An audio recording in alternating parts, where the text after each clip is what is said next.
Good morning. It is Friday, July 16th. I'm Shane Seeley, and this is a CBC Morning Report. Leading our news this morning, top education officials will reveal more details today surrounding the COVID-19 saga at St. Jude's Primary School. A briefing is to be held in the coming hours to bring the media and the country up to speed about the latest school to be affected by the virus. It's understood that the entire Class 4 at St. Jude's Primary is in quarantine after a couple of students tested positive for COVID-19. The class, which has just over 30 students, is part of a massive contact tracing effort ongoing after local health officials identified a number of clusters. The Chief Medical Officer, Dr. Kenneth George, confirmed that one of the positive cases is linked to a COVID cluster with a family of 12 from St. George. We're also hearing that teachers and ancillary staff there are also in quarantine and will be tested in the coming days. In the meantime, 4 staff members of the CIBC First Caribbean branch in Wilde St. Michael have tested positive for COVID-19 as well. The manager of corporate communications, Anthony Blackman, confirms the bank was closed after 1 staff member tested positive. All staff at the branch were then tested out of an abundance of caution. Those tests revealed 3 additional positive cases. Mr. Blackman says the team is expected to undergo second tests, and as a result, the Wilde branch will remain closed today. The COVID-19 pandemic impacted on the Abida Hotel in Enterprise Christchurch just shy of a year after its opening. However, the now 2-year-old property has found a strategy to help staff morale and ensure there were no major layoffs. Stanley Mears is the sale and marketing manager of the property, and he says teamwork has made the dream work. To be honest, at the onset of the pandemic, motivation and morale was a bit low because we consider ourselves a family, and once we are not at work, we are not with our family. So when we opened for dinner last year, there was a sigh of relief amongst everyone. Everyone was all happy to be back at work and stuff like that. Even though we didn't open for accommodations in 2020 and only in 2021, we've seen a lot of teamwork displayed among team members. So, we've not had to really lay off anyone since we've been open for accommodations. Everyone has pretty much agreed to work short hours so the work can be spread out amongst everyone.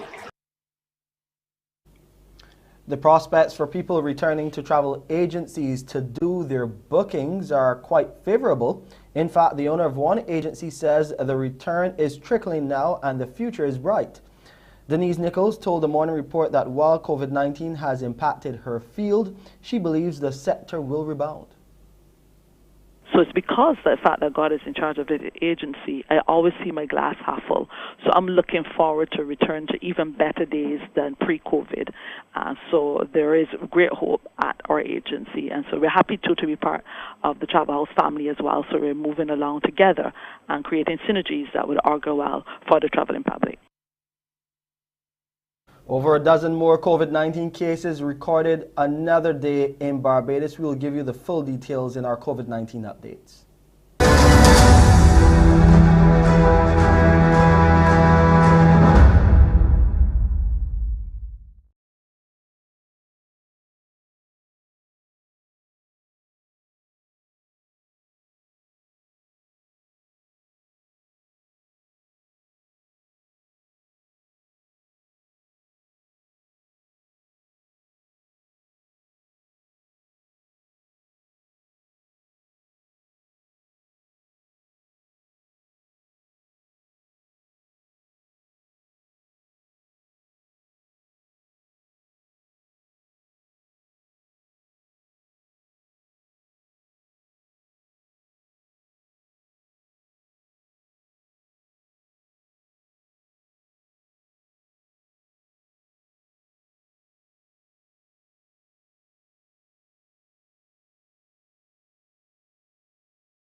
Another 17 new COVID-19 cases have been identified here in Barbados. 8 males and 9 females have tested positive out of 1,203 tests conducted by the Best dos Santos Public Health Laboratory on Wednesday. There are now 116 people in isolation. A total of 4,230 confirmed cases of COVID-19 have been recorded here in Barbados since the start of the pandemic back in March last year. There have been 48 deaths. Meanwhile, the national vaccination program for COVID-19 has seen 96,990 people receiving first doses of the vaccine. Additionally, 72,894 people are fully vaccinated. This number represents 26.9% of the Barbadian population. Indonesia is currently going through the worst ever outbreak of COVID in Asia, even worse than India. Let's take a look. Some doctors here say that from their perspective, the healthcare system in Indonesia has already become very, very close to collapse because they are in the unfortunate position of having to turn away critically ill patients because they don't have room for them. As hospitals edge close to full capacity, it's not just the public hospitals that are struggling, but also some of the public health clinics. And the intention would be that some of those clinics would pick up some of that overflow of patients that the hospitals cannot take in, but they too are struggling. Some of those public health clinic workers have told us that they are understaffed, under-resourced, they don't have enough medication or oxygen for all the sick patients in their local areas. We've heard from local roving medics who try to visit some of the patients in need, and they say that they have sadly become accustomed to finding patients dead in their homes. These patients, many of them, did not even have the prospect of medical intervention. They did not even have the chance to speak with a doctor. So that is the situation here. Now, the numbers, as concerning as they are, some local data agencies say that the government numbers are very much an underestimate, and that by their estimates, the confirmed death toll, which as the government states it is around 70,000, by their estimates, the death toll is actually around 5 times higher. Meantime, protesters in Iraq have been in the streets for 3 days now, demanding the government release the findings on what caused the deadly fire on the COVID wing of a hospital there. We are now in Haboubi Square. This is the main square in Nasiriyah city in southern Iraq. Angry protesters who are condemning what they consider negligence, mismanagement, and corruption of health officials in the city say that they will continue protesting every day unless and until the government releases the conclusions of the investigation commission in the incident, the fire outbreak in Imam al-Hussein hospital, which claimed the lives of dozens of COVID-19 patients on Monday. Now, these angry protesters are now holding symbolic funeral procession for the victims of the fire outbreak in Imam al-Hussein hospital.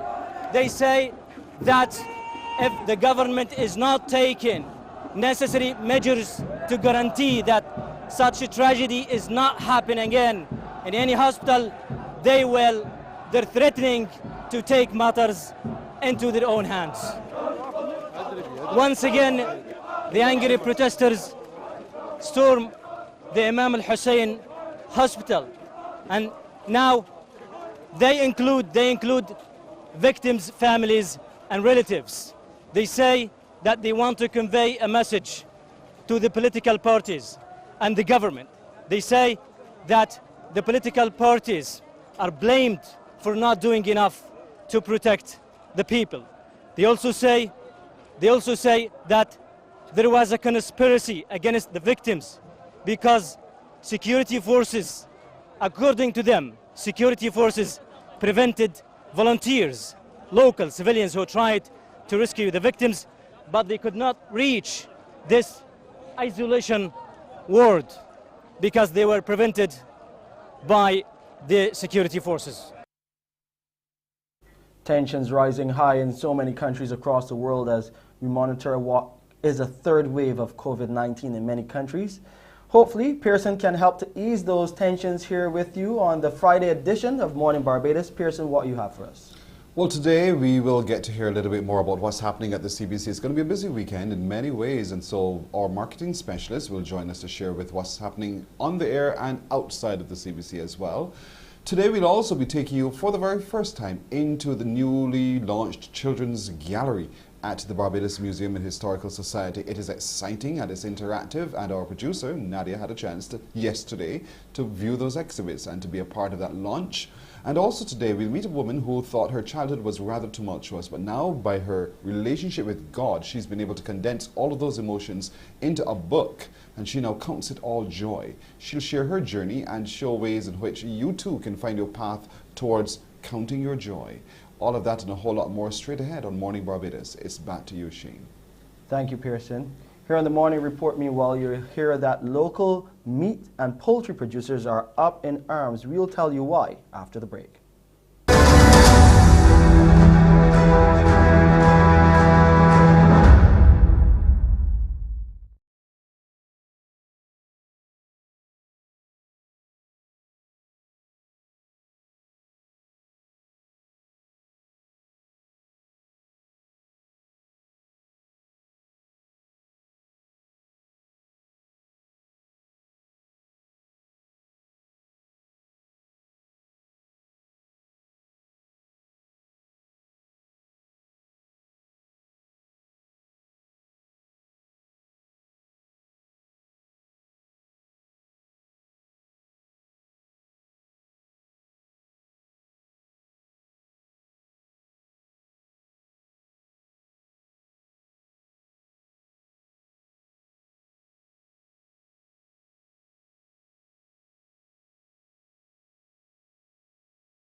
There's a charge this morning that local producers of poultry and other meat products are not getting the support they need from local suppliers of those products. It's coming from the Barbados Agricultural Society, which wants government authorities to exercise greater scrutiny of such imports. We hear more from Aaliyah Briggs.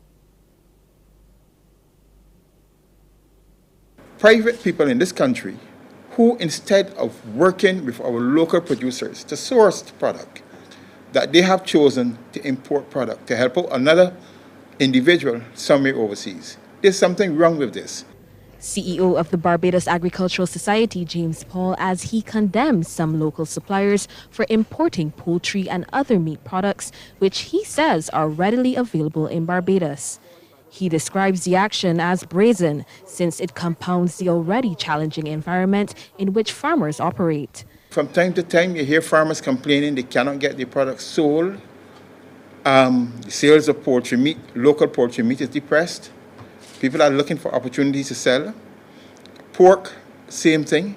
And the pork sector is now trying to catch itself to come back up. Mr. Paul commends the local manufacturers and establishments that continue to demonstrate their commitment to purchasing from local farmers. His message to those who don't is that they are severely compromising the livelihoods of farmers who are operating in a contracting market. We are affecting farmers' lives. We have poultry establishments right now that are collecting stock that cannot get it sold. And then you have these individuals who dare to put this product on supermarket shelves. He says this practice has gone on for far too long, and he's urging supermarkets and consumers to lend their support to local farmers. Barbados is in a very difficult situation at this point in time, and we are our brother's keeper. And we cannot sit down as Barbadians and watch this happening and keep silent on it. These pork chops that are coming in and these chicken breasts that are coming in have no right coming into this country. The BAS Chief Executive Officer is also calling for greater scrutiny from government. In terms of the future, When companies come to this country or people come up with ideas to say they want to go into these things, and they ask for certain privileges, I'm asking government to do even greater scrutiny of these things to find out whether or not it is instead something valid, or it is just a scheme to undermine, to subvert the current arrangements that we have in this country to help to protect our local agricultural sector. Aaliyah Briggs, CBC News. The curriculum of technical and vocational training and institutions in Barbados is being changed to help ensure that students here meet international standards. That's according to the lead officer of World Skills Barbados, Dario Walcott. Sharika Griffith reports. From a field of 22 students competing in 6 skill areas, only 7 met the World Skills Barbados criteria to make the national team. The criteria stipulates competitors must achieve 80% or more in the competitor's developmental program and 75% or more in the technical component of the finals of the World Skills Barbados competition. Lead coordinator Dario Walcott says officials have recognized the need to work on the technical and vocational education system as a whole. Here at TVET Council, we've actually implemented a new project called curriculum mapping, and that is for us to enable the institutions to use the international standards to inform their curricula. So we're actually running programs in curriculum mapping where instructors and VQ coordinators are able to look at the international standards, whether it will be our NVQs or any other international standards. The 7 selected competitors, who are currently training in the areas of cooking, hairdressing and restaurant services, will also be required to continue to meet the standard in order to compete in Shanghai next year. We're going to have another assessment where we reduce the team again. So we're going to have that cut at the end of September, where they have to be hitting that 75% all the time. So right now they're experts training, as I said. Because of COVID, some of it was online, but they're now starting to get those face-to-face sessions. Once the final team is selected, a program will be developed to help with soft skills, such as talking to the media. An appeal will also be launched later this year to raise funds for the team on the road to World Skills Shanghai 2022. Sharika Griffith, CBC News. Vice-Chancellor of the University of the West Indies, Professor Sir Hilary Beckles, says the university is changing the way it does business to create a far more efficient entity that relies less on debt financing and more on a balanced budget.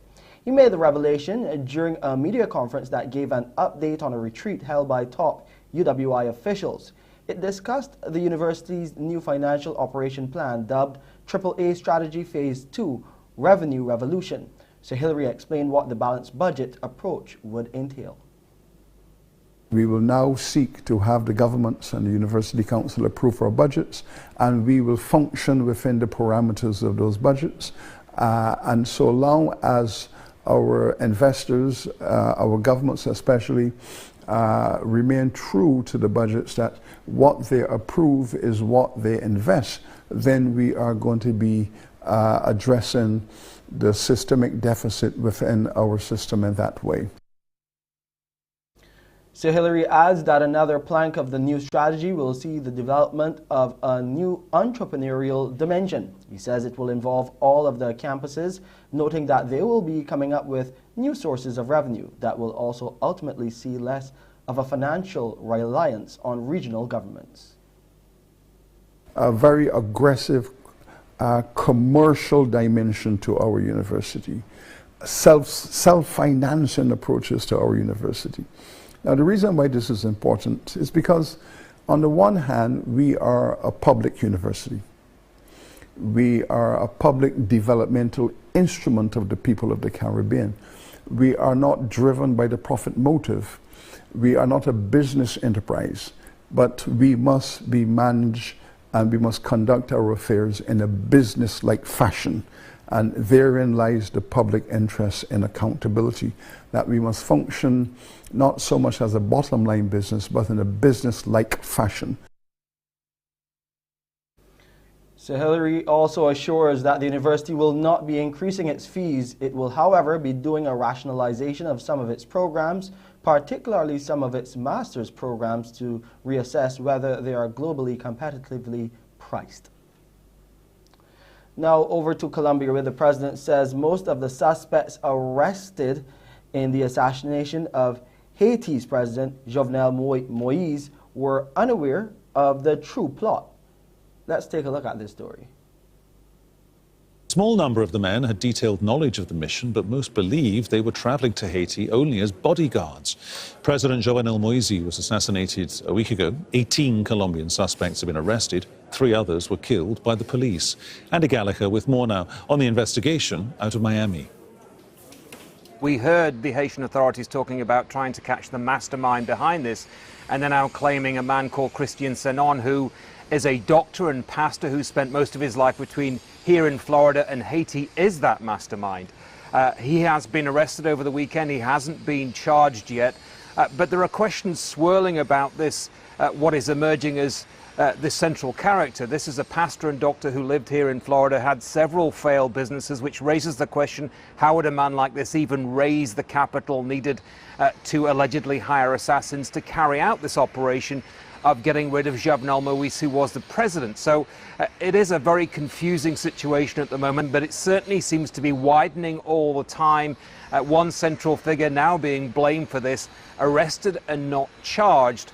I'm seeing some reports that this Christian Senon did have meetings to talk about what would happen once Jovenel Moise stepped down. He did have political ambitions, but he says he simply wasn't involved. Those close to him say he would never do this kind of thing, nor possibly could he even finance something like this. So as this investigation goes on, it is casting a wide net. Even some of Jovenel Moise's close police officers and security detail have been arrested. So a lot of confusion, no real evidence to say who carried out this attack. But thankfully at the moment things in Haiti do seem to be secure, which I think is the biggest concern for ordinary Haitians. South Africa has begun deploying more than 20,000 troops to assist police in quelling week-long unrest, as the death toll soared to 117 people in the rioting and looting following the jailing of the former president Jacob Zuma. In one of the largest deployments of soldiers since the end of the white minority rule in 1994, the government said 10,000 soldiers were on the streets yesterday, and the South African National Defense Force has also called up all of its reserve force of 12,000 troops. 48 hours of looting and rioting have destroyed hundreds of businesses here in Alexandra in Johannesburg, one of the poorest townships in South Africa. It's much calmer now, though there are still reports of looting and racial tensions flaring in Durban in KwaZulu-Natal. That's the home province of former President Jacob Zuma. It was his jailing for refusing to turn up to a corruption inquiry that sparked this violence, but it was only the spark that's led to an outpouring of anger and frustration. But almost 30 years after the end of apartheid, there are still enormous social inequalities here in South Africa. It's estimated half the population of 35 million lives below the poverty line, and unemployment is at a record 33%. The government says there are now at least 10,000 soldiers deployed on the streets helping to keep the peace, and that could be as many as 25,000 should the government deem it necessary. It is much calmer here, and the locals have been leading the clean-up operation, helping the army recover looted goods from the homes of people suspected of invading those supermarkets and those department stores earlier on. But billions of rands, millions of dollars worth of damage now to be repaired here. Still on the international scene, more than 60 people have died and dozens were missing as heavy flooding in Germany and Belgium turned streams and streets into raging torrents that swept away cars and caused houses to collapse. This is what residents in storm-battered parts of Germany woke up to, as record rainfall caused major rivers to burst their banks. A view from the air showing the full extent of the devastation. In the states of Rhineland, Palatinate and North Rhine-Westphalia, oh my God! Cars were tossed around like toys in the rising waters. Oh no! Homes and businesses washed away. As the flooding in some areas recedes, the death toll rises, with several people still missing. Rescue efforts are underway to bring the stranded to safety. In villages cut off by floodwater and landslides, helicopters pluck people from their rooftops. What you see here now is worse than after a bombing raid, and this is guaranteed to take 10 years. The people are all broke, the businesses have been hurt, so it's just horrible now. On a visit. Wow. Let's go over to sports now. Pakistan women have registered their first win on their tour of the West Indies, batting first in the 4th one-day international at North Sound in Antigua yesterday. Kaishana Knight scored her maiden ODI half-century as the Windies women posted 210 all-out in 49.4 overs. Knight hit 88, including 8 fours and a 6, while captain Stephanie Taylor made 49 with 5 fours. Chasing 211, Pakistan women reached 214 for 6 in 48.3 overs for the 4-wicket win. Omia Sohail top scored with 61, while Shakira Selman and Hayley Matthews took 2 wickets apiece. The Windies women lead the 5-match series 3-1. The final match is set for Sunday. Now to this morning's Olympic moment, which features the most decorated tennis player of all time.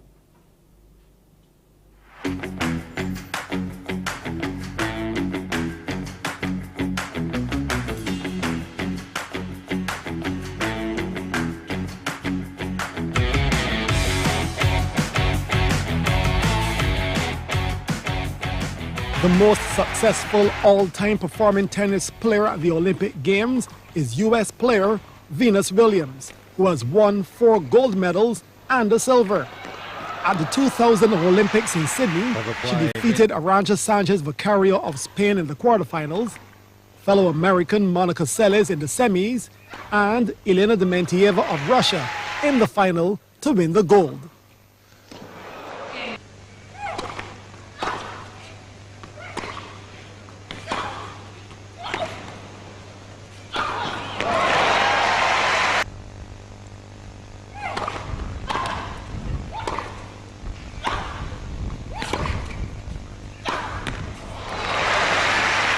Really take away all the time from her opponent.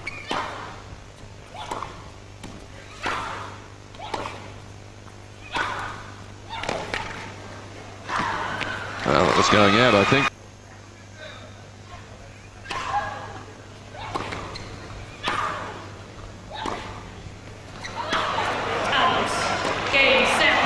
And Venus lucky in the end. Lena can't believe she's missed the ball. An unforced error, and Venus has just hobbled over the line. Venus also won the gold medal that year in the women's doubles with her younger sister, Serena. And what a run she's had. She's the Wimbledon champion, the US Open champion, and now the gold medalist. She couldn't have a better year than this, and she deserves it.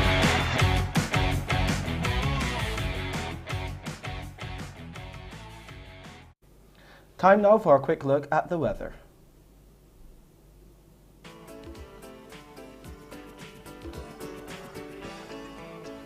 Present temperature around the 27 degrees Celsius mark. It's feeling like that too this morning as the relative humidity stands at 85%.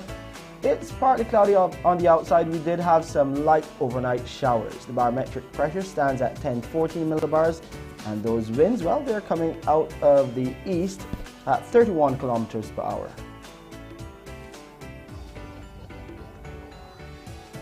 We'll see a high tide this morning at 3 minutes to 8. That's a low tide. The high tide will come our way at 9 minutes after 2. The next low tide will be later on tonight at 18 minutes to 9.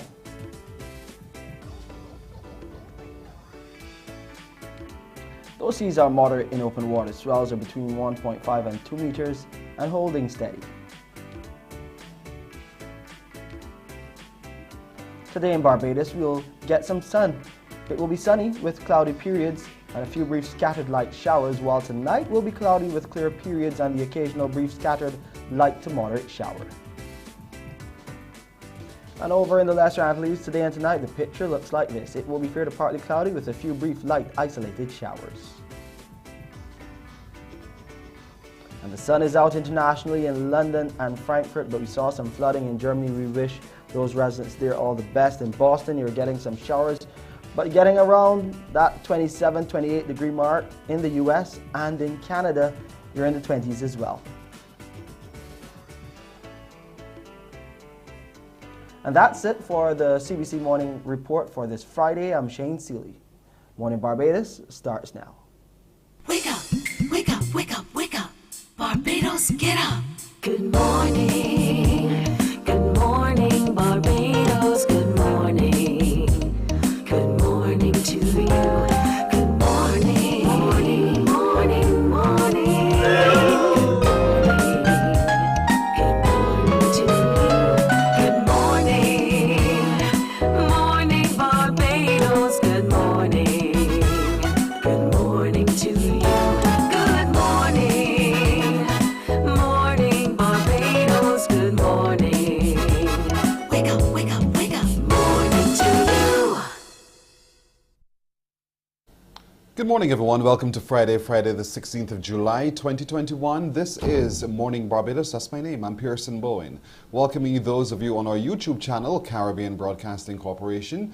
And if you're viewing us on our Facebook streams at CBC Barbados and Morning Barbados as well, good morning to you. Today we'll get to meet a Bajan Afar who resides in New York. We'll also hear from a young man who considers himself to be one of the best in the world. I like that spirit already. And so he'll be joining us to talk a little bit more about his talent. But let's get cracking this morning by looking at what's happening here at the CBC. There's a lot going on, and so there's a lot to tell you about. We're joined by our marketing specialist, Nicole Collins, who will break it all down for us. Nicole, good morning to you.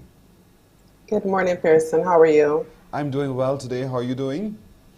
I'm pretty good, thanks. Good morning, Barbados. You're going to be my first weather presenter today. What's the weather like where you sit? Oh, there's lots of activity. So we have, starting this morning, we have the Hurricane Elsa relief effort, and CBC is one of the, well, not one of the, but the drive and drop location for the Hurricane Elsa relief. And we did it last Saturday. We had a really good response, but we also had persons who said, I didn't have time to come by. Can you do it again? I didn't get a chance. So we're doing it again, but we're doing it twice this week. So we're doing it today, Friday, and tomorrow, Saturday.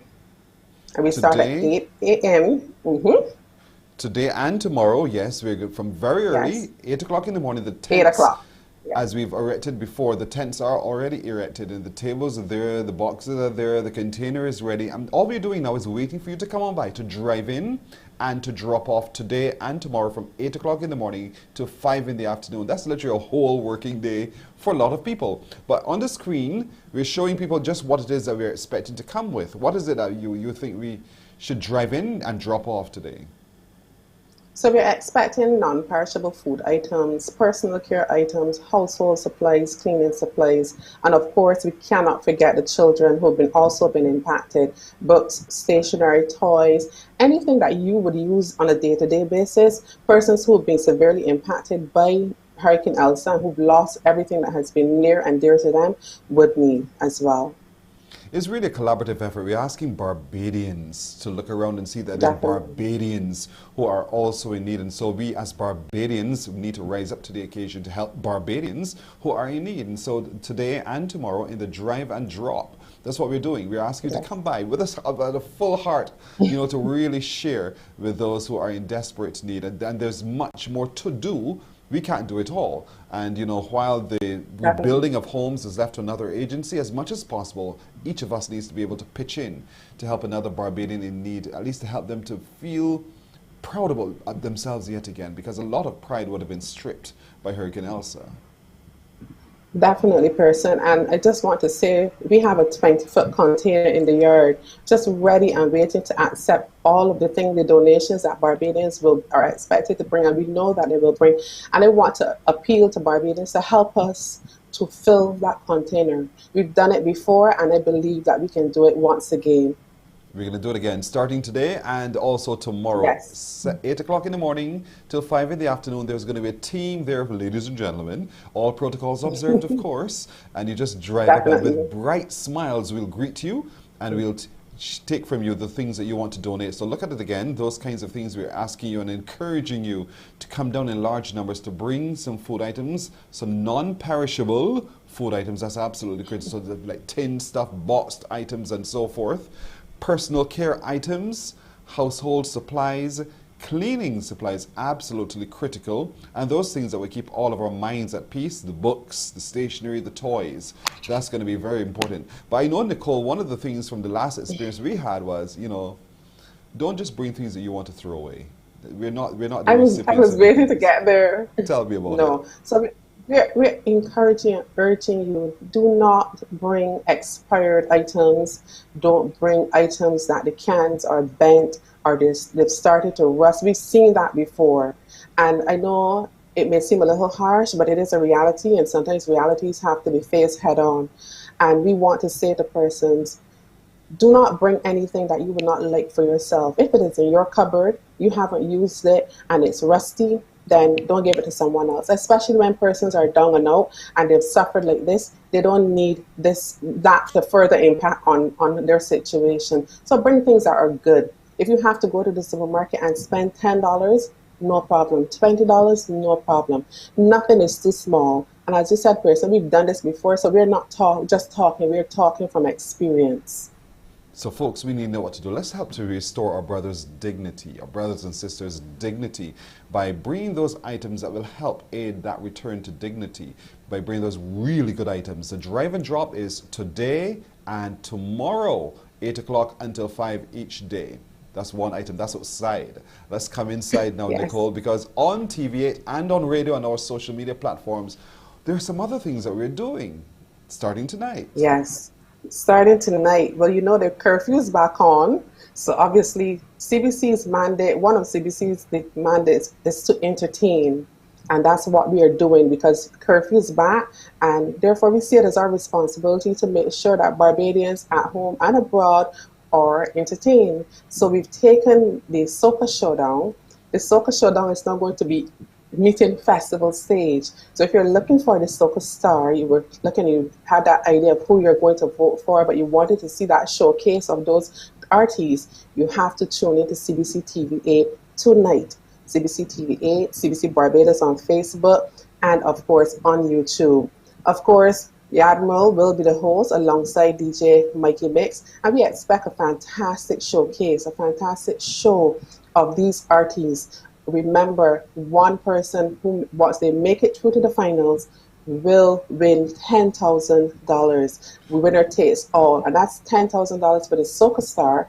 But then on the other side of the coin, $10,000 for the Kaiso champion, yes, which we had that preliminary number 1 last week, and we'll have preliminary number 2 next week on festival stage again.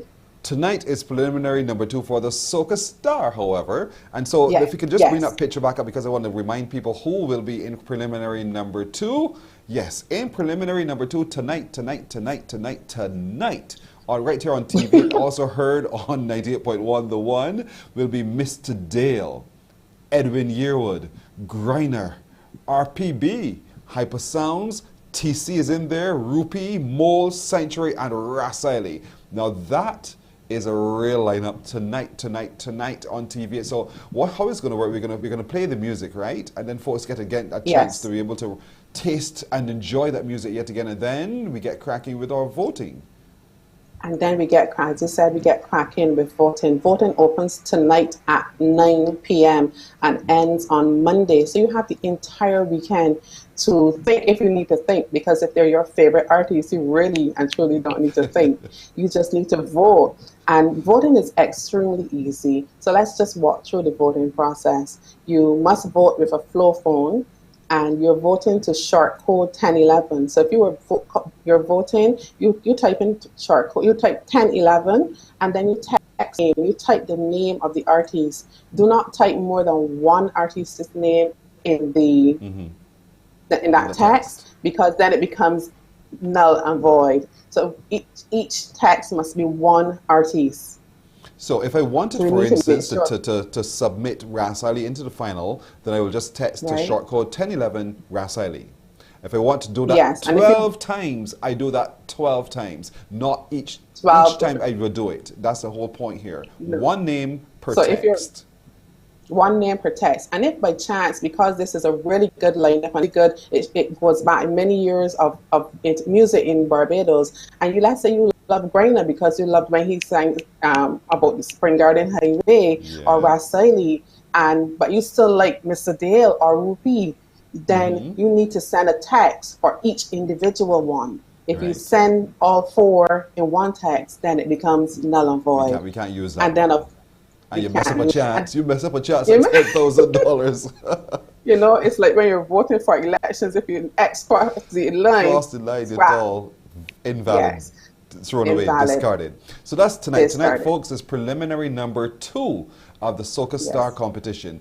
But tomorrow night, now, here we go again. Before we go on, I just want to let persons know that when you vote, each vote makes you eligible for an audience prize. Okay. So the artist gets a chance and you get a chance to win as well. So I just wanted to say that. But yes, tomorrow night, Saturday night, we are up in the ante. The vibes are being turned up. However, as Ras would say, we turning it up loud tomorrow night because the Stand Home Party is back. It's the Coca-Cola Stand Home Party, and we are expecting to have a fantastic time. You know, we know that before we would have been doing it with the showdown, so you would have only been getting 2 hours. We're back to 3 hours, and we know Barbadians, and we know Ras. Ras will beg for 10 minutes, which may turn into 15, but we'll see how it goes. We have a good lineup tomorrow night. We have representing 98.1 The One, DJ Versatile, and then of course we have Chasey the Entertainer alongside Sheldon Papp, and then of course Level Vibes. So a really good lineup tomorrow night. No reason to be caught outside breaking the curfew. Stay at home, stay inside, stay at home, party with CBC TV8 and Coca-Cola, and then of course the Zoom room, one of the elements of the Stand Home Party that people absolutely love. We get to see Barbadians at home and abroad, and we see those flags, and we see how patriotic persons are, and they're really excited, and they look forward to the Stand Home Party each weekend. So it's back.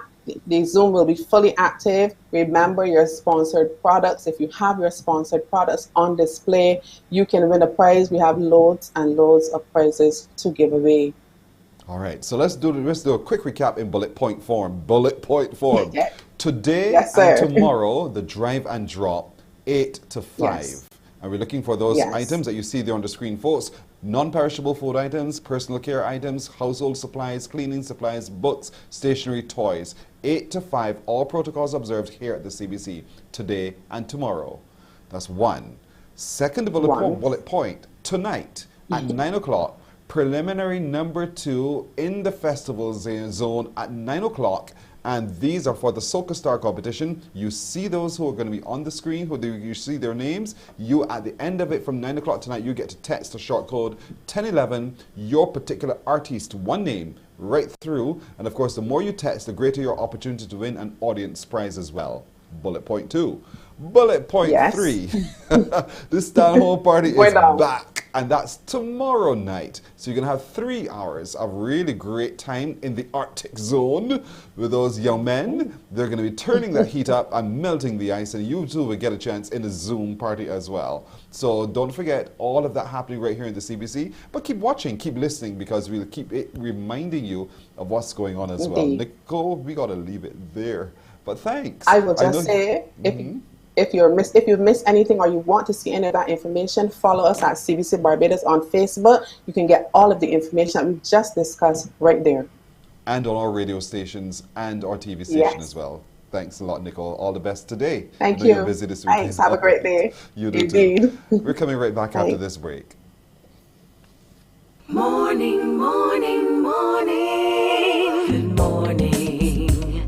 Good morning to you.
Morning, morning. Good morning. Good morning to you. This Museum and Historical Society was the official launch of the newly constituted Children's Gallery. Our producer Nadia Foster was there, and so let's take a look at what she experienced. Nadia. Good morning, everyone. I'm Nadia Foster, and we're here at Jerris Brewster Children's Gallery at the Barbados Museum and Historical Society, where it celebrates the importance of play and bringing learning to life. And to show me around, I'm joined by Kevin Farmer, the Deputy Director here at the museum. Kevin, the Children's Gallery is opening from today. What are people going to expect? People are going to experience an exhibition like no other on island. It is completely interactive. You can touch everything. There's a nice use of modern technology as well as mechanized technology. Kids can learn here what a surgeon has to do, whether they're fixing a heart, removing a cataract, dealing with earwax, repairing a broken arm. They can get to touch our touchy boxes and figure out what are they feeling. They can get to smell particular things and decide, is that a smell that I know or is it a smell that I don't know? They can learn about the human body. They can explore the ideas of how we see things differently, whether normally through magnification or see it how a fly sees it with a couple thousand lenses.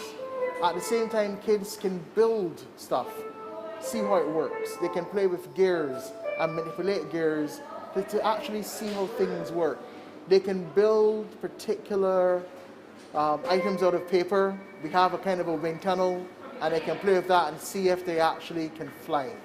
And then, of course, they can learn also about the chattel house, how it's constructed, where it began. They can actually cut out and design their own chattel house based on what we have here. So these are but some of the things that they can come and explore at Explore. Yeah. What does this particular one do? Okay, this teaches you in a way what a doctor might do, a surgeon might do, in this instance about a heart transplant. So it's actually interactive. It asks you a series of questions that you then have to answer, and depending on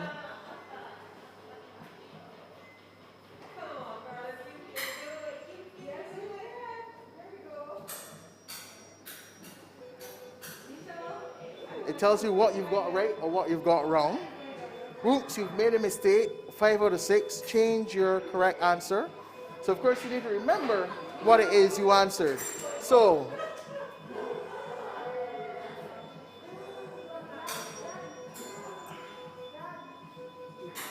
you got it all correct, and it then brings up the human body. So choose your tools and equipment. Not that, definitely those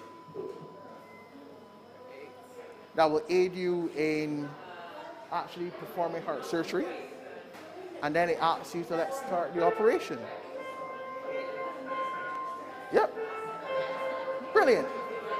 And then, excellent. Scalpel, and it guides you what you're supposed to do. Now come back out and go again. Left to right or right to left. Try it one more time.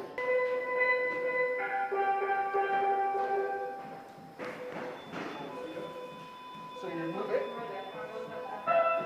And replace it. Replace it. Replace again. There you go. Remove the sternum spreaders. And now you've got to sew them up.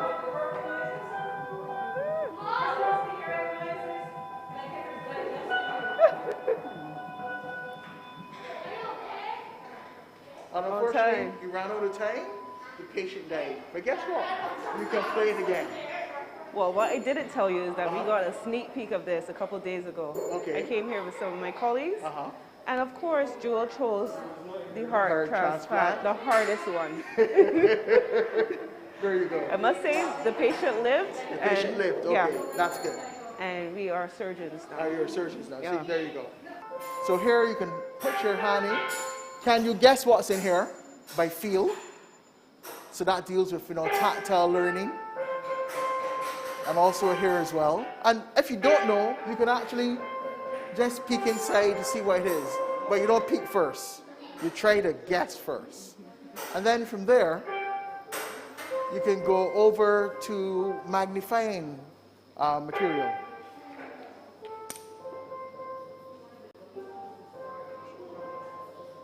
So we can look. We look at various items under magnification. There's some stuff here on slides that you can also look under magnification. You might even have a 25 cents in your pocket, and you can look at that under magnification. You can see how a fly sees. A fly has 4,000 lenses in its eye, so you can look through here anywhere around the gallery and see the multiple images that a fly would see. And of course, kids like to dress up.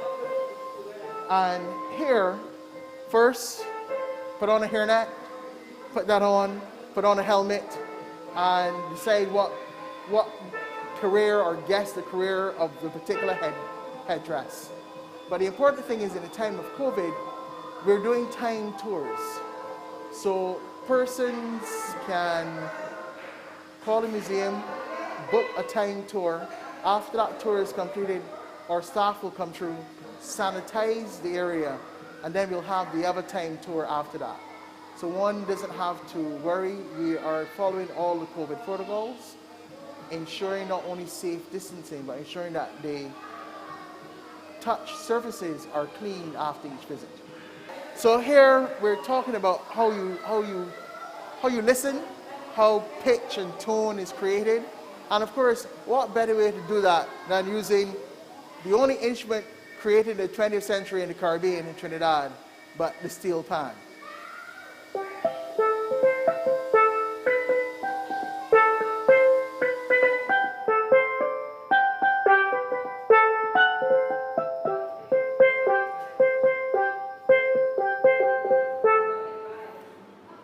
But also, everyone remembers tuning forks. You can actually see how the tuning fork works on oscilloscope. So you got your tuning fork and you hit it on a particular material. You can see how the waves will change.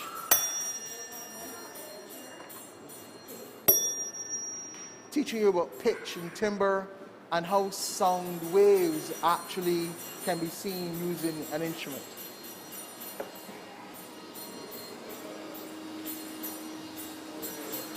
Now, for those who might be interested in construction, we might ask you to build something. And you decide how you want to build it. And then, of course, if you're a really good builder, then it should stand up to minor tremors or an earthquake. And this is where you test it. So it starts off slowly, and then it increases in movement. So far, my steeple is holding on to the foundation on which it has been built. And that's also because I only built it at one level. But the building is coming apart. But there you go. So teaching kids how to build stuff. Over here you can actually cut out and create a chattel house. You get to customize your chattel house as well. I even talk about how the chattel house came to be. Where does the word chattel come from? How old is it? And that's extremely important. Now, we all talk about renewables and recyclables, but do we understand how much energy it might take to power a single object? So here we've got a recumbent bicycle as well as a hand crank that you can use to power these various exhibitions. And of course here, if you've got any budding aeronautical engineers, you learn how to cut out certain things and see if they will fly using our wind tunnel.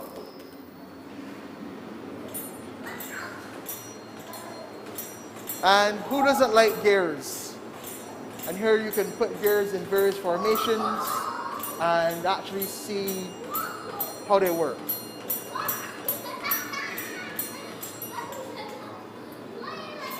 And here we take a look at renewable energy.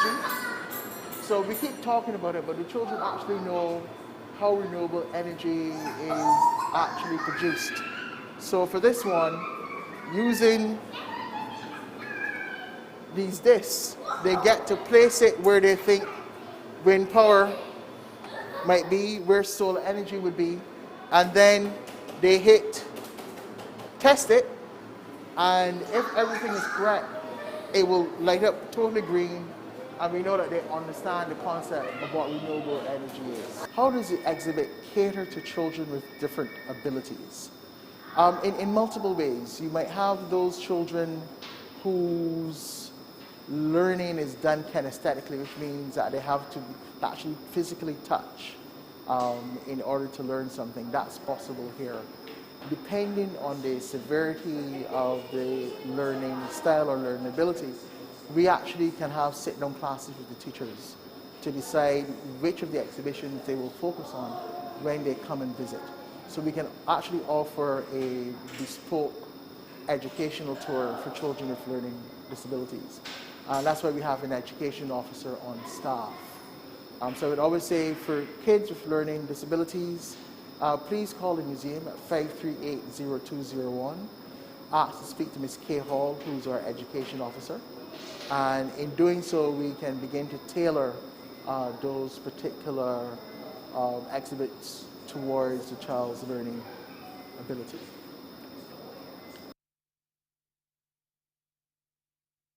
Morning, morning, morning. Good morning.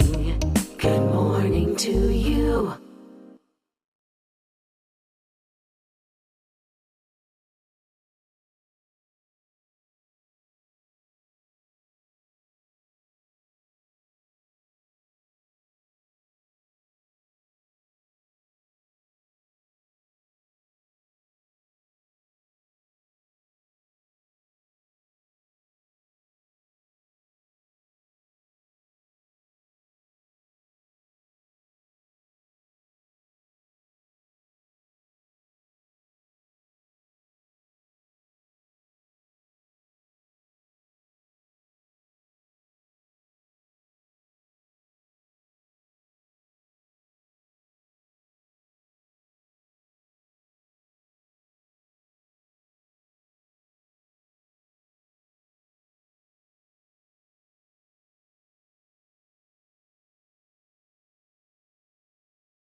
Morning, morning, morning. Good morning.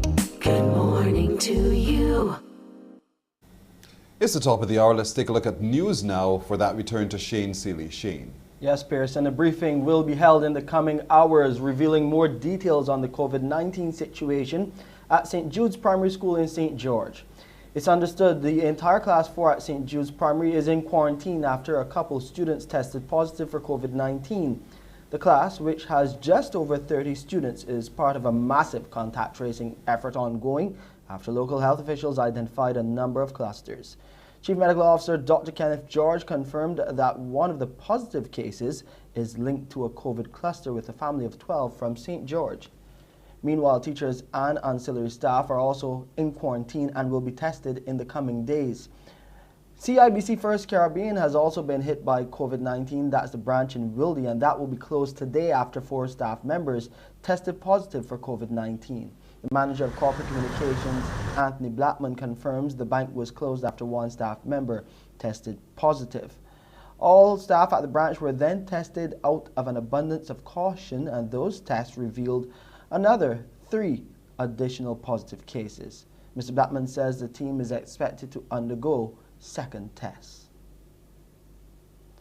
Another 17 new COVID-19 cases have been identified. 8 males and 9 females have tested positive out of 1,203 tests conducted by the Best dos Santos Public Health Lab on Wednesday. There are now 116 people in isolation.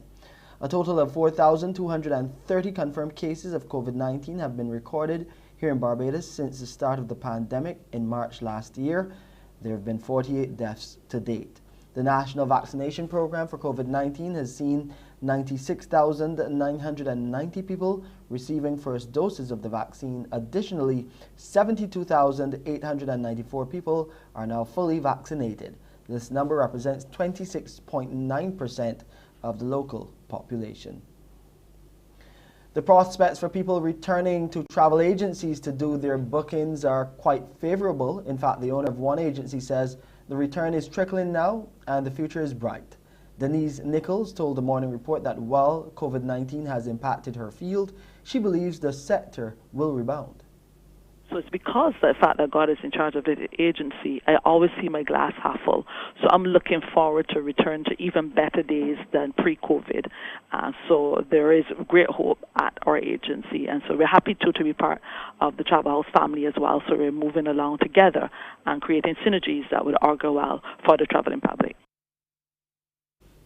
Chief Executive Officer of the Barbados Agricultural Society, James Paul, is calling on government to pay more attention to suppliers importing poultry and other meat products. He's concerned that the local manufacturing sector in this area could be at risk. More in this report. Private people in this country who, instead of working with our local producers to source the product, that they have chosen to import product to help out another individual somewhere overseas. There's something wrong with this. CEO of the Barbados Agricultural Society, James Paul, as he condemns some local suppliers for importing poultry and other meat products, which he says are readily available in Barbados. He describes the action as brazen, since it compounds the already challenging environment in which farmers operate. From time to time, you hear farmers complaining they cannot get their products sold. The sales of poultry meat, local poultry meat, is depressed. People are looking for opportunities to sell. Pork, same thing. And the pork sector is now trying to catch itself to come back up.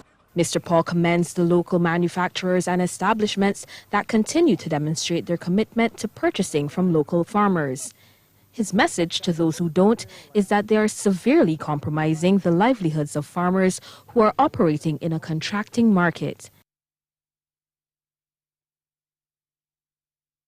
Aaliyah Briggs reporting there, and that's our 7 a.m. headline news. I'm Shane Seeley. Back over to you, Pearson. Shane, thank you. It's now 5 minutes after 7 o'clock. We're taking a break here and we're back with our Crumbs question of the day. Morning, morning, morning. Good morning. Good morning to you.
Morning, morning. Good morning.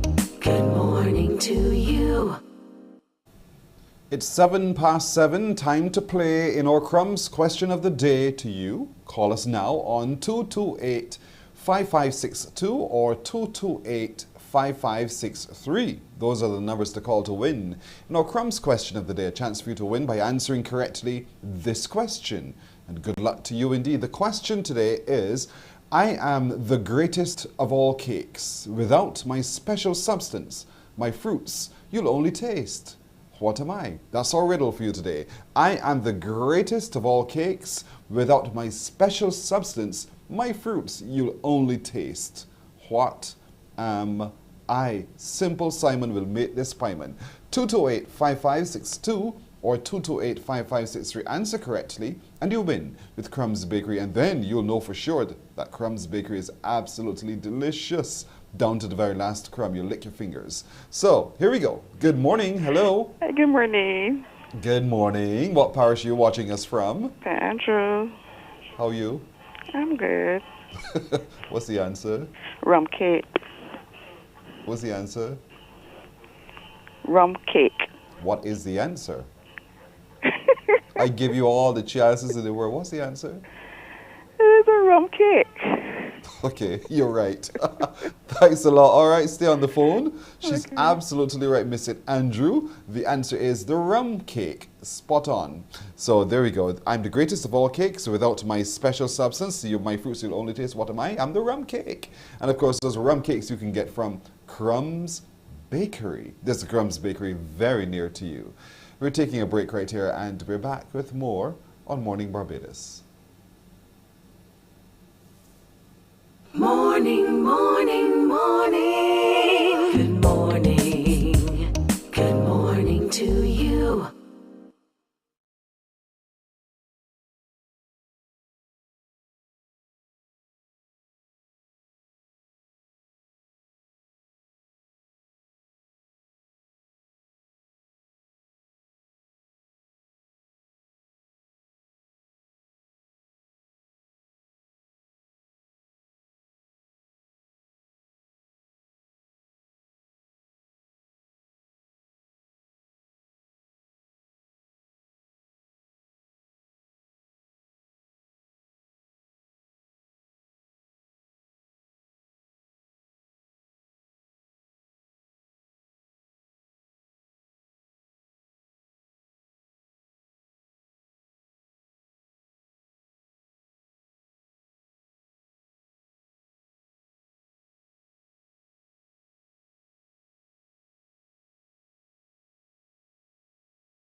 Island Breeze and the original scent. How you know? I did my research. I have them written down. I was waiting for this for the longest time. So you've researched everything about Beep? Yes, I do. I have And you've had everything. Everything? The agents, the telephone number, everything. But are you cracking for real? Have you bought Beep yourself and tried it though? Always. I have them all now. All right, well, you're a good Beep girl. Well, you've won a gift basket compliments of Beep. Thank you so much for calling, and you stay you right too. there. Don't put on the phone. We will take Okay. some information from you, okay? Okay. All right, congratulations to the lady from St. Michael. She's correctly answered. They come in 3 fragrances. You can get the original, the Island Breeze, or the Fresh Air. Original, Island Breeze, or Fresh Air. Those are the 3 fragrances of the Beep Disinfectant Spray. Try it today.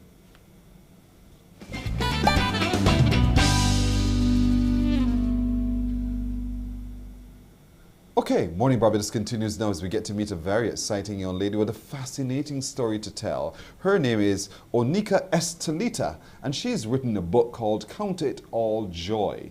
Good morning to you, Onika. Good morning. I like your name, Onika Estelita. What's the idea behind that? That's actually my real name. Yeah. Yes. All of that, I was Onika-Estelita? It's actually not a hyphen. Estelita is my middle name. I have an aunt that lives in England. I was actually named after her. Oh, nice. And funny enough, everybody seems to like it now, but I hated it for my entire life. I love it. I'm not sure if it's because I associated it with an older person, so to me it was an old-fashioned name. But in the last, I'd say, year, it sounded kind of fancy, and Yes. I feel like I'm a fancy person, so I just adopted it and accepted it, and that's how it came about. It reads beautifully, Onika Estelita. It is a beautiful sound. So well done. I'm glad you've done that. But you've decided now to write a book called, you're welcome, you've written a book called Count It All Joy. Why? Well, I didn't plan to write a book. It just happened. I would always tell persons when I get together with them, because I'm a bit talkative. But when I get together with friends or family, I would always have a story to tell about something that happened or something that I experienced. And everybody would say, you should write a book, because that happened for real. And one day I just started to jot things down, thinking that this book I was going to write would just be something to get printed and put 2 staples in the end and have some fun with my friends, and it turned into an actual book. Wow. And this book chronicles what? Your journey through life? So far, yes. So you've taken your own life experience and you've written it all down. And you say, Count It All Joy. Why that title? Because I would say a couple of years ago, I experienced the loss of my daughter. And because of that, I connected with God, I should say. I don't know if it was all part of the journey. I don't know if it was destined to happen, as people would say, but it started my relationship with God, and I began to realize that all the bad things that I experienced in my lifetime, there was joy out of it, not while you're going through it, but it created a version of me that I like, and I come to accept that all those things that I experienced, because of those things, I am where I am now, so I counted them all joy. That's interesting, because oftentimes when we have pain, you know, as adults, we want to roll up in bed and don't touch me, don't come near to me. Those kinds of emotions flood us.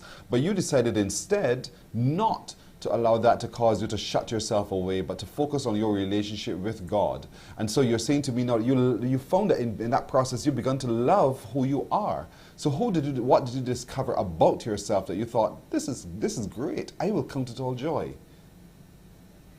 I'll start with the part that I wrote with the most, which is being talkative. From school, all of my reports would have too talkative. And I actually realized that that was one of my gifts. I am a speaker by nature. I didn't know that all the time. I just thought I was being talkative. But what I did realize coming out of that is that I don't talk foolishness. So there are times that I would start to talk and I would engage people and people would get so curious and they'd ask questions. Funny enough, when I was going to school, I had quite a few friends up to today. One of them still called me Oprah. And it was because I always appeared to have the answer. I always, for them, it felt as though she always knew what to say. And since my relationship with God, I've realized that that's actually a gift that I have. I just have to learn how to tweak it. Well, you found also your tower of strength through God, your relationship with God, that you are stronger than you thought you were. And I keep reflecting always on that song by Whitney Houston, "You were not meant to break." You know, you might stumble, but you didn't fall. All of those kinds of things. And for you, you've taken all that you've felt and you've counted it all joy and you've counted it into a book. So for anyone picking the book up, I suppose your message, overall message, is perseverance, is it? My overall message, if I'll be honest, is to know that you actually aren't going through stuff like this alone, because I felt alone for a lot of years. I felt like it was only me and why me. But because of my personality, I played it off well. So that would have read the book and said, "You went through that." Well, I was there and I never saw any of that. So I think it's a personality. I think it starts with a personality. But to somebody who's not like me, who's extroverted and outgoing and talkative, I would say God. I feel like you can pull and all that, but because God is a person that can really fix us. So connect with Him and everything else will work. So here you know are Miss Onika Estelita, an author. You also have a very strong social media presence, and you're an entrepreneur as well. So you're getting your life back together again. Did you at any time anticipate that in 2021, this was who Onika Estelita would be? Not at all. I didn't have a clue. All I knew is that growing up, I felt like two people. It sound like craziness the most. But there was a version of I always saw, and it didn't quite look like the person I was at the time, but I knew that person was there. And you grew up thinking it was just a dream, because you always dream of being rich or being well-dressed and being all these things. And it's only, I would not lie, last year completed the book, and it healed me, to be honest, because I was broke for 40-something years. And releasing the book healed broken parts of me, and it kind of gave me a peace that I've never had. But funny enough, I knew there was going to come a time when I would become that person. I just never knew when, and I never knew it was real. And to experience her now, it is weird. And only just now when I picked back up the book and I read the end, it speaks about an entrepreneur, and it speaks about all those things I wasn't at the time, because I only resigned from my job a month ago, exactly a month ago. To yesterday would have been a month. I was a public servant for almost 20 years. So I am now, I would say, walking in the fullness of who I believe I am, and I'm just at the beginning. Well, now that is faith. That is truly faith indeed. You caught me by surprise when you said that one, but I'm so glad that you've taken your leap of faith, because you are moving into your best self, and your relationship with God will definitely take you through. Now, the book is called Count It All Joy. We just saw a copy of it on the screen. Where can people get a copy of the book to read your story and to benefit from your experience? Well, I am actually in the process, probably one more task before I can have it on Amazon.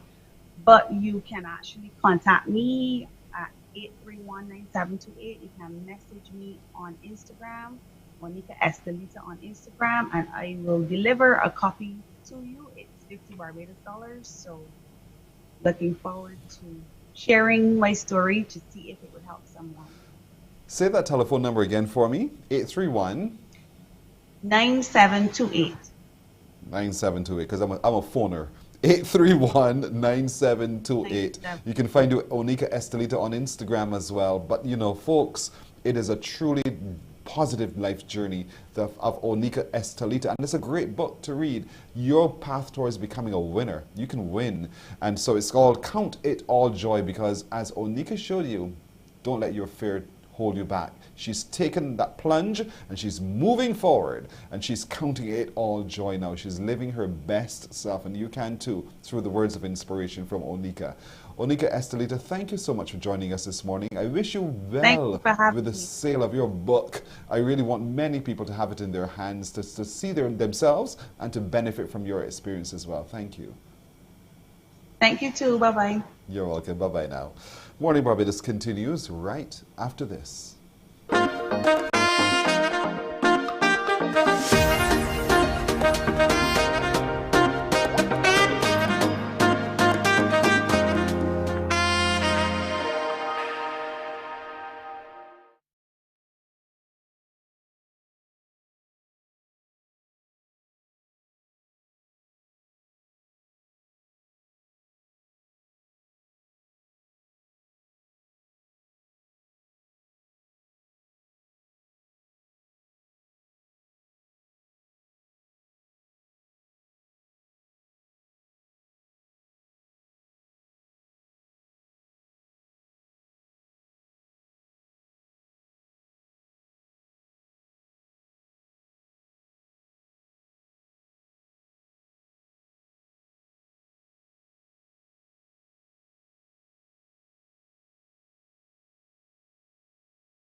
We absolutely love interacting with Barbadians everywhere. There's a Bajan almost anywhere in this world. We're heading to New York now to be introduced to Dr. Sean Pilgrim. Good morning to you, Dr. Sean Pilgrim.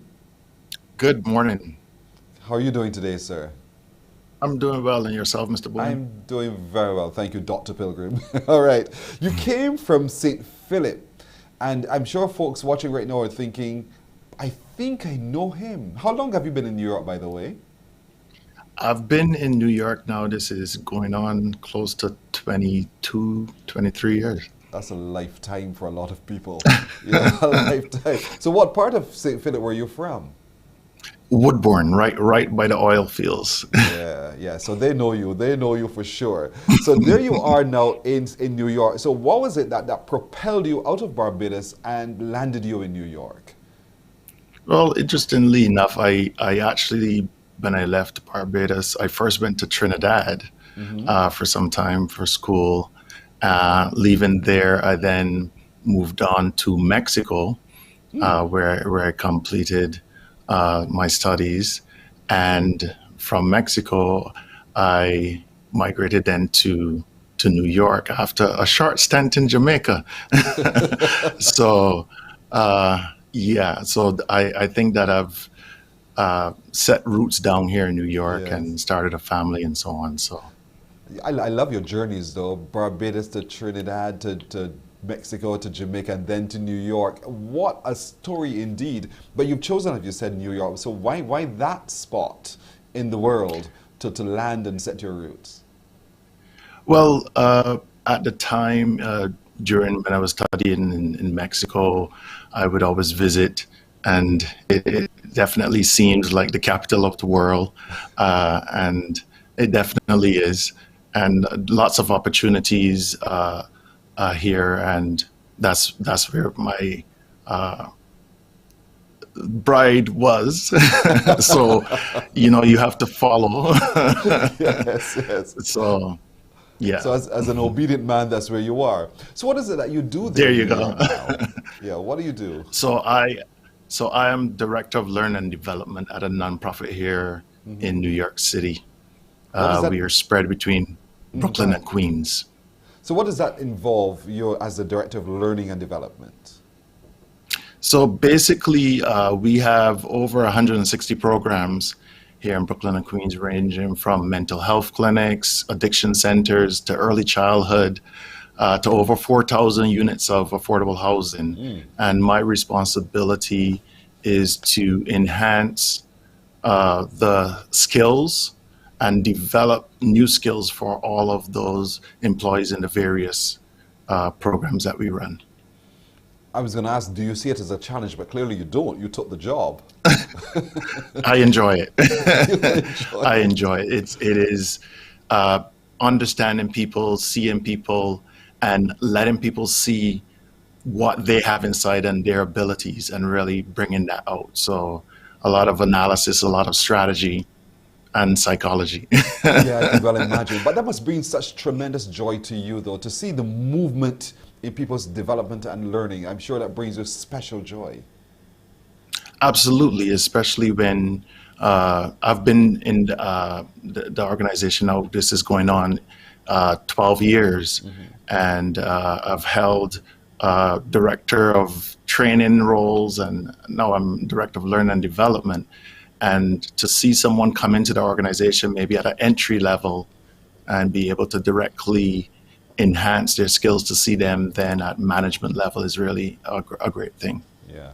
But you live in a real metropolitan space, and you come from the country in Barbados. So how does this country boy take his experience from the country in Barbados and exist in that metropolitan space? What challenges do you think you would have faced? Well, I would say the country boy is always calm. I don't get flustered. So that has been very, very helpful for me in what I do, and just interacting with people in general within the city, because you may have seen some of the videos and so on. City life can be a little hectic. Rough. For real. So there it is now. So how do you maintain being a Barbadian, that Barbadian Dr. Sean Pilgrim in New York? How challenging or easy is that for you to say, I'm a Barbadian, this is what it means?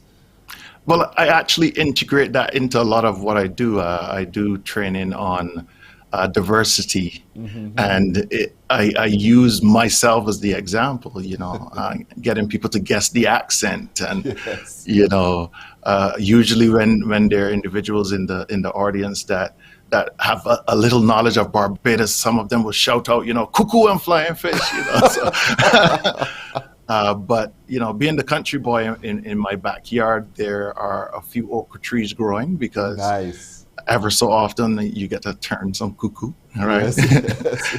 So I do maintain my Bajan pride. Very good, very good. And so your children, were they born in New York as well? In the yes, United both States? of them were born here in the United States. How are they adapting to the culture known as Barbadian? Well, interestingly enough, my daughter has been coming to Barbados since she was 1 month old. Oh, nice. Up to the point before they started school, they would spend their summers and sometimes winter in Barbados. So they are very familiar with the country life in Barbados. Actually, my daughter still claims, whenever there's a school pageant for pride of origin, she says she's Barbadian. I love my it. wife being Trinidadian, my son trying to keep the balance, he says, well, he's Trinidadian. I can imagine the cross-cultural conversations that happen around the dinner table. That must be so Oh, very yes. interesting. That's nice. Oh, So, yes. how do you, naturally, because they return to Barbados pretty often, but how do you stay informed with what's happening here? Well, I still have my family there. My mother's there, my aunts, uncles, cousins. And with the technology, I get to listen to Barbados radio sometimes on my commutes. Yes. I do read a lot, so you know I get to keep up to date. And the social media, I follow the Prime Minister and some other sites for Barbados just to make sure that I'm always aware of what's happening. So what's your view of Barbados? And give me your critique, really, from afar. What do you think? Well, in the professional space that I'm in, I think that I've seen lots of improvements past what I grew up seeing in terms of customer service in general. And in terms of development, I was really proud to say that I was Barbadian, especially after the last year that we've had.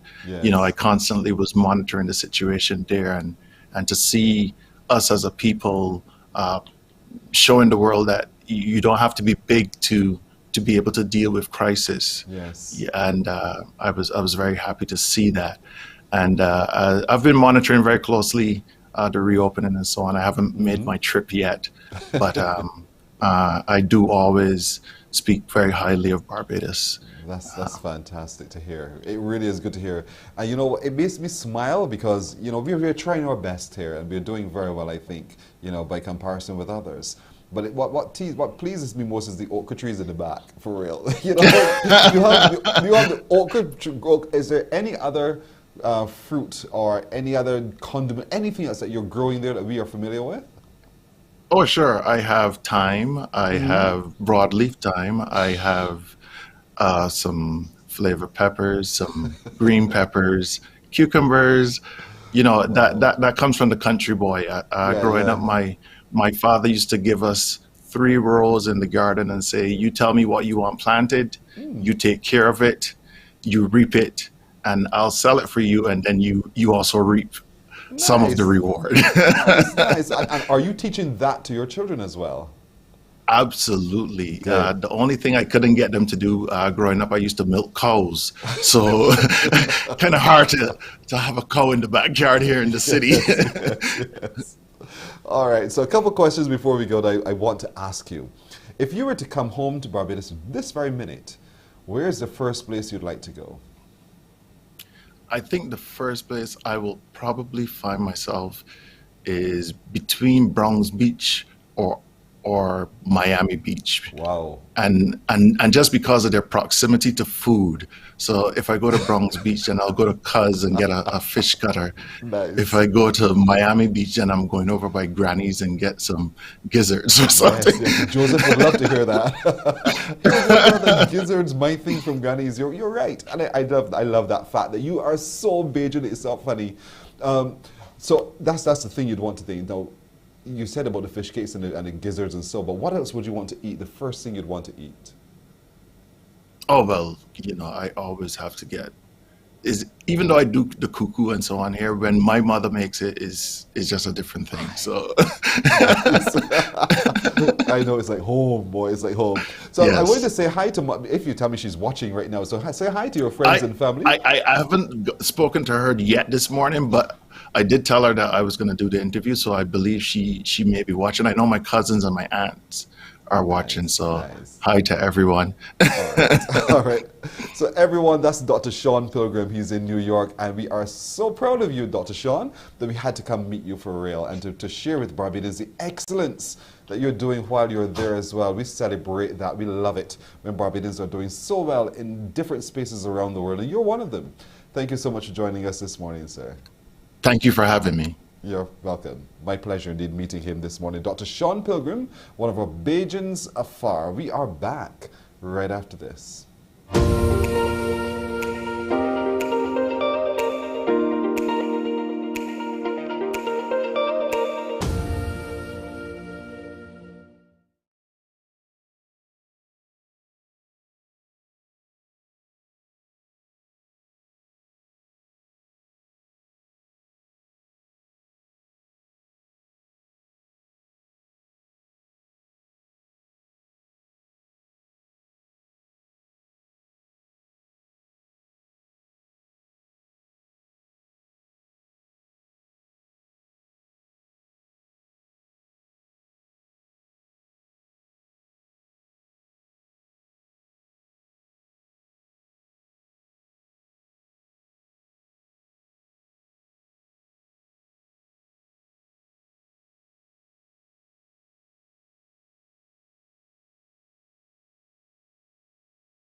Morning, morning. Good morning.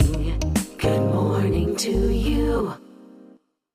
It's 21 minutes now to go to the hour of 8 o'clock. As we shared with you earlier, our producer Nadia Foster had a chance yesterday at the official launch of the newly constituted Children's Gallery at the museum to go through. So we got a few examples of what happens in the gallery. But while there, she also got a chance to hear from the children, who also took a quick tour through about how they experienced what they experienced in the room Explore. And here's what they had to say. I think that the exhibit is a fun place to learn and to have fun. It has lots of nice toys and things to mess around with. My favorite was the magnet chain reaction. This one is my favorite because it has cool things to mess around with and different ways to make everything spin around. It's exciting because they're different parts and they make everything work. One piece can make a whole chain reaction go all around the board. Like this one here. All two of them work fine. This one is my favorite because it requires two people to power up each thing.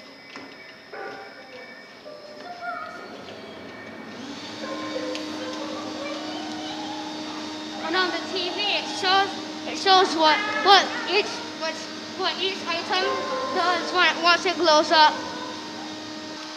Another reason I like it is because it can sometimes require one person. And I like to cut up paper. I make a house. The dressing up is my favorite because it's fun to do. I like this ride because it's like exercising. And like you're able to power up things like computers, radios, fans, drills, lights, ovens, stoves. How can people come and explore it? Simply come to the museum. The museum is open 9 to 5 Monday to Saturday, especially during this time of COVID. We're in fact offering a summer special, so there are special rates for individuals and families.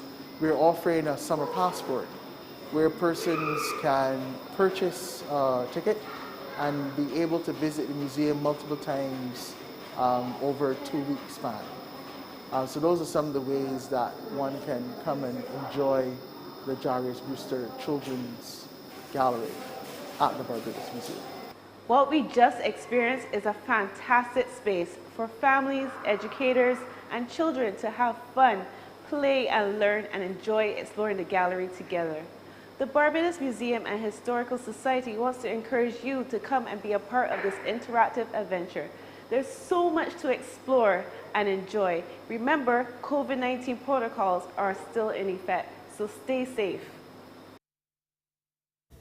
Beautiful, such a lovely lady indeed. Nadia Foster, that's who she is. She's the producer of the show, and so she had a chance to really go and do it for us, to bring for us all of the beauty and the interactivity of the Children's Gallery there at the Barbados Museum. Remember, call ahead and book your space because tours are conducted and they need to sanitize. So you need to time your tour and you need to call the Barbados Museum on 538-0201. 538-0201. It's open from today. And from today now you can take the children during the summer to enjoy and explore all in that space in the Jairus Brewster Children's Gallery. We're taking a break right here and we're back with more on Morning Barbados. Morning, morning, morning. Good morning. Good morning to you.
Y'all don't really know about me. That's what he says. His name is Kai Imagine Williams. Good morning to you, Kai. Hi, good morning. What's up? The video says y'all don't really know about me. So tell us about you. Well, my name is Kai Williams. I went to school at the law school, and I'm 23 years old right now, and I'm currently working at Seaside Barbados as a chef. And that's where I am right now. I'm currently just making music on the side. Before I took a long pause, like my last in 2019, but now I'm coming back strong, and the music is going to be flowing from here. So which is your greatest passion? Being a chef or playing music and doing music? Honestly, I love both equally. I can't choose between them both. I wouldn't have it any other way, to be honest. I like that. Life is a balance after all, but there's some other loves of yours, I'm told. You're also into farming and a whole host of other things as well. Yeah, I am learning apothecary, holistic medicine, for those who don't know what that is. So in my garden, I have different herbs such as like lemon balm and nettle and lemongrass, thyme, dill, all these normal herbs that you would normally have around your garden or you would normally see. You won't pay much attention to them. They have a lot of beneficial factors for your body. They help cellular damage to be repaired. They increase your blood count. There's a lot of different elements as well as a lot of blends that you could make and come up together with as well that would help boost and heal the body, so to speak. So Kai, what piqued your interest in knowing about these kinds of things? Generally, I'm a very outgoing person. I'm a heavy extrovert, and I just like, if something I'm interested in, I'm going to pursue it. And once I pursue it, I start to kind of like develop like a passion for it, so to speak. And when I develop that passion, I just want to be the best at that. That's just my mindset. That's where I just be thinking. I just want to be like the best at that I can be, and do well and try to help people. So that's where I just be. I like it. I like that. Be the best that you can be. So this passion for music, then when did this start and who inspired you? Well, it started back in 2017, I believe.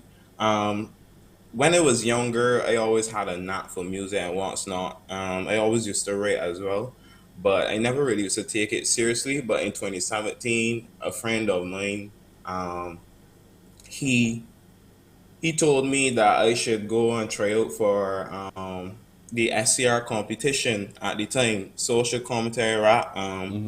So it was a competition you have every year where we bring together Bajan artists to compete. They would send us a couple of beats, and you would compete for $1,000 and some free studio time. So it was a good little vibe, and I went and did that, and I haven't regretted making music since. Wow. How did you do in that first effort? I really think I did like fantastic. For me, I did the best I could, and regardless of the results, I think I really improved on that, and that was a lesson for me. Everything isn't always about winning.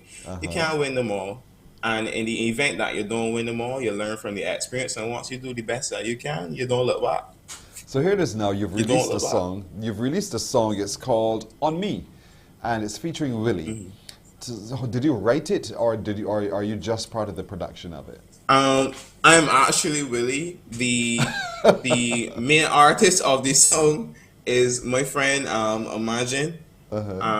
We did write the song. We write our own lyrics. I believe as an artist, not saying that you can't go out and have someone write lyrics for you or whatever, because at the end of the day,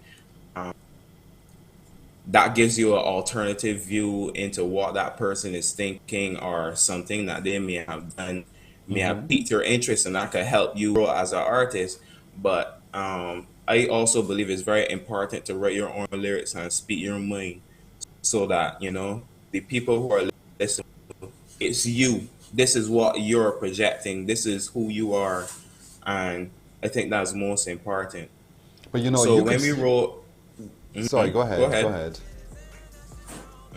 Oh, when we wrote the song, he actually just hit me up. He was overseas at the time. He was like, "Yo, Kai, I got this melody in my head, and I want you to come and feature on the song." And I was like, "All right, no problem." And then we went to record. Actually supposed to do a music video for it, but he had to go back to England at the time, so we couldn't do that. So we're awaiting his arrival so we could get that checked off the box. But you know, you said it's important to be able to write and to share one's voice, to put that into writing. But you know, and you hope one day that somebody hears it and sees it and associates with it. But sometimes people can reject it. Have you ever had that kind of experience where people thought, no, Kai, this ain't for me? Very, very seldom. Majority of people that I try to surround myself with are very supportive and good people, so to speak, and they're honest and upfront. So like, if I was to make a piece and I would ask for their input, before release it or whatever, they would give me their general honest opinion. And if they don't like certain things, they would tell me that they don't like certain things, and I will take that into consideration. It's not everything that you would follow to a T, but you still take that general input, because it's always important, because somebody may see something that you're not seeing. Yes. You always need an alternative light. Right. So this song, On Me, what's that song? What's the song about? What's the story behind it? What's it? Well, the thing about On Me is about people, generally who like to have that introspection into your life. And, a lot of people generally say things that, they don't know about you, or what they assume, because perception is always going to be based on how you view that person or how you view their character.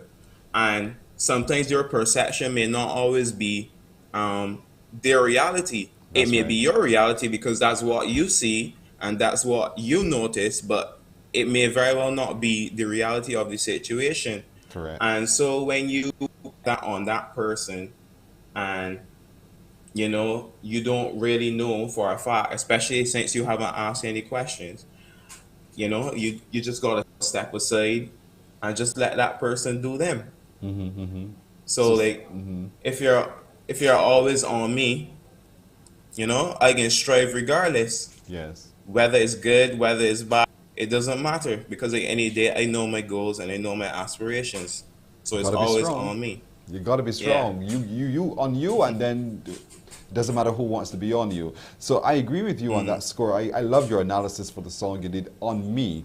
But you one day want to be able to open your own restaurant. You want to be able to do so many different things, guys. So I don't know where you're going to find the time to do all of this. And how old are you, by the way? Man, I'm 23 years old. Oh, you got a lot of time. You got a lot of time. Yes, go ahead. Yeah. I got more than enough time, man. Yeah, Just trying the things. I love it. You're doing it very well. So who was a part of your production team that worked with you on the song On Me?